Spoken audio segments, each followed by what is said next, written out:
The courtroom was silent. Not the silence of boredom. The silence of 100 people holding their breath at once. Every camera and soul pointed at one man. Kang Min-jae, 35, billionaire, CEO of Nova Matrix Technologies. The man who built an AI empire from nothing and quietly refused, for over a decade, to hire a single black woman into his company. Reporters had sharpened their questions for weeks. Investors had rehearsed their outrage. Everyone expected a denial, a lawyer, a statement written by someone else. Instead, Min-jae stood. He looked across the courtroom, past his lawyers, past the flashing cameras, directly at the woman sitting in the third row. Dr. Amara Okoye did not look away. "I built an empire on prejudice," Min-jae said. Gasps rippled through the gallery. A board member dropped his pen. Investors who had spent a decade defending this man now stared at him like a stranger. In the front row, his mother pressed a hand to her mouth. Tears slid silently down her face. Min-jae didn't stop.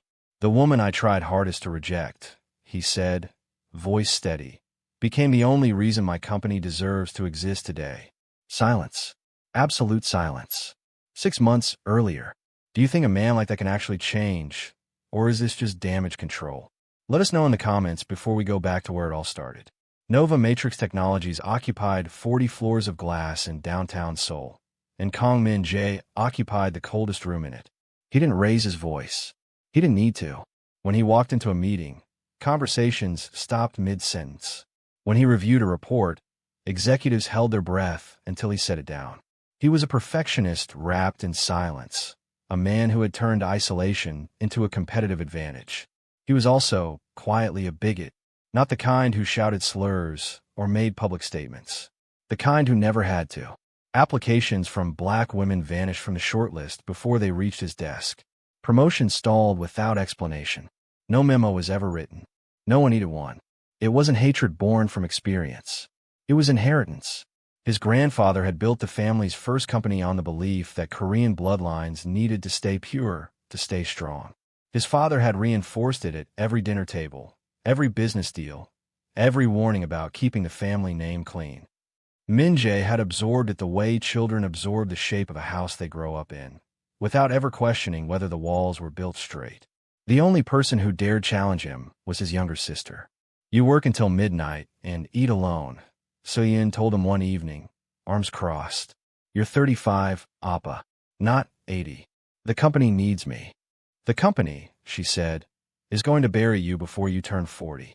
The board had started whispering, too.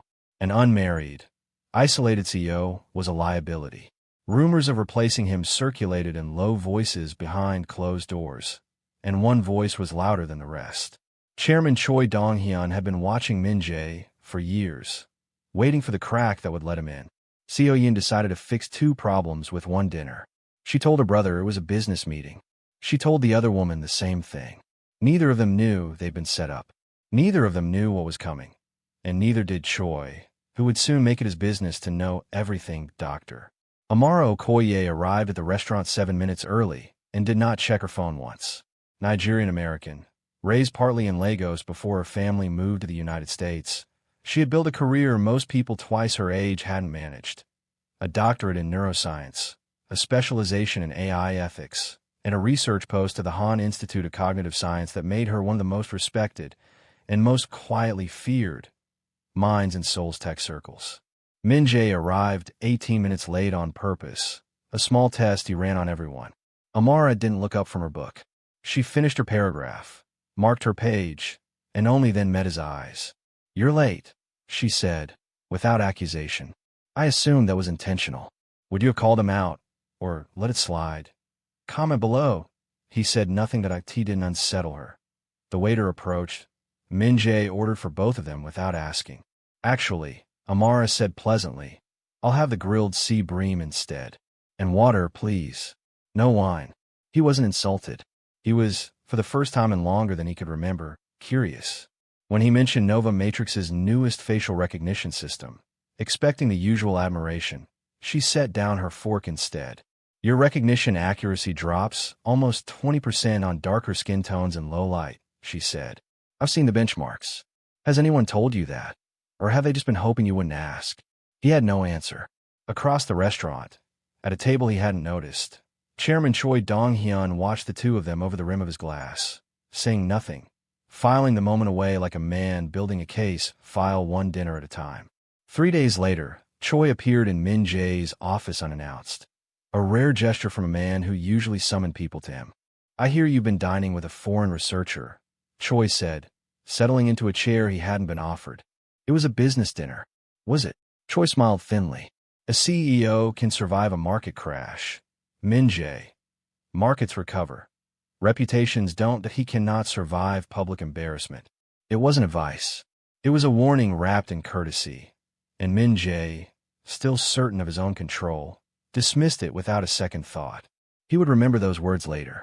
By then, it would already be too late to unhear them. A week later, against every instinct that told him to let the conversation die, Min-jae accepted Amara's invitation to visit her lab. He found chaos, Korean engineers debating Nigerian data scientists, a Japanese researcher fine-tuning a model beside an Indian postdoc, an American intern arguing a point with Amara and being allowed to win it. Amara pulled up a live demonstration. 97% recognition accuracy, every skin tone, every lighting condition. His own system, built by a team he'd handpicked, had been outperformed by a lab built from the exact world his father had warned him to keep at arm's length. Over the following weeks, business meetings became long conversations. Then something quieter. He noticed she skipped lunch twice in 1 week, buried in a grant deadline, and began leaving a container of food outside her office door without a note, never mentioning it, never waiting to be thanked. Before a joint presentation to the board, she reached over without asking and straightened his crooked tie, the gesture so brief neither of them acknowledged it happened. In meetings, they began finishing each other's explanations. Technical sentences passed back and forth like a language only the two of them spoke fluently. During a power outage in the lab one evening, the building went dark mid-sentence. Neither of them stopped talking. They kept brainstorming by flashlight, voices low, laughing quietly when the beam wobbled across the whiteboard. There was no romance yet, only proximity and the slow erosion of everything he thought he understood. Amara took him to a university hospital where an early version of her corrected AI model was being piloted in pediatric care. They watched a nurse scan a young Ghanaian girl's face, the system reading pain levels too subtle for a child to describe in words. The old system would have missed it. Amara's model didn't. Her parents wept with relief in the hallway. For the first time, Min-jae's prejudice had a face. That night, digging through old research archives to understand how his company's bias had gone unaddressed for so long, he found a rejection letter buried in the internal server, a research partnership proposal, submitted years earlier by young Dr. Amara Okoye, denied by Nova Matrix's founding division, denied by his father. The internal notes attached to the rejection made no mention of the science. They mentioned only a phrase his father had used in a private memo, not the right fit for the company's image. His prejudice hadn't simply been inherited. It had been actively enforced. His own family had crossed her path once before and shut the door before he'd ever had the chance to open it. He told Amara everything that evening. His grandfather's obsession with bloodline, his father's warnings, and now this. She listened without interrupting. "Understanding your past explains your prejudice," she said quietly. "It doesn't excuse it." He had no answer for that. Later that same week, he found her at her desk late at night, quickly closing her laptop as he walked in. He caught the edge of it before the screen went dark. A string of anonymous messages, ugly and racial, sent after her name had begun appearing next to his in gossip columns. She deleted them one by one without a word of complaint, the way someone folds laundry, a motion practice so many times that it stopped costing her anything visible. "Does this happen often?" he asked. She didn't look up. "Often enough that I stopped expecting it to stop." It was the first time he had seen a crack in her composure. Not tears, not anger, just a quiet, worn-down honesty that made him understand, for the first time, the weight she carried simply by existing in rooms like his. If you were in Amara's position, would you have given him that grace? Or walked away? Drop your answer in the comments. It didn't take long for the rumors to spread. A photo of them leaving a restaurant together became a headline. Nova Matrix CEO's foreign entanglement raises investor concerns. Choi Dong-hyun didn't start the fire. He simply made sure it had enough air. Board members who had never commented on Min-jae's personal life suddenly had a great deal to say. His mother called in tears, begging him to end it before it embarrassed the family.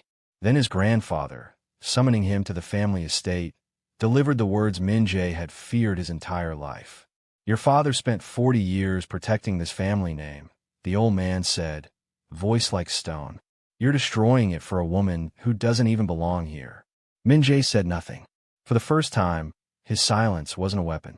It was the sound of a man realizing his grandfather was wrong, and that knowing it changed nothing about how much the words still hurt. Then came the leak. Internal documents proving Nova Matrix had known about its AI's racial bias for over a year and buried it.